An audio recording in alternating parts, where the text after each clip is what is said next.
or to present the latter all in one piece. Now, I'm not exactly sure what he meant by that, but that's what he considered to be very important about languages like German and English, what he considered to be a respectable language. Now, for him, I suppose a polysynthetic language was seen as just kind of cramming things too closely together to be perceived clearly or something. So that would mean that, Eskimo and Inuit people don't really ever quite know what they're saying or what they talk about. But even agglutinative languages, which, if you think about it, don't seem all that different in spirit from fusional languages. Agglutinative languages, which still are a matter of prefixes and suffixes and words with many morphemes in them. For him, even that just wasn't quite good enough. He seemed to think of them as lesser fusional languages. He said, their obscure endeavor in the same direction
that is, of what fusional languages do, is more or less of a failure.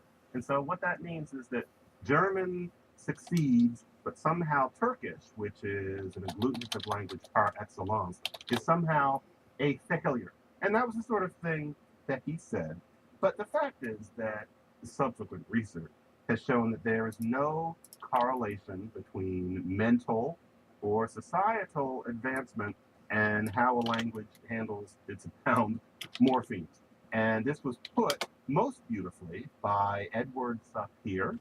He put it in his 1921 classic book, Language, that when it comes to linguistic form, Plato walks with the Macedonian swineherd, Confucius with the headhunting savage of Assam. By Plato, this is always hard. I don't mean that kind of salty tasting goop that children play with. I mean Plato, the philosopher, the one who we had to read in college. So when it comes to linguistic form, Plato walked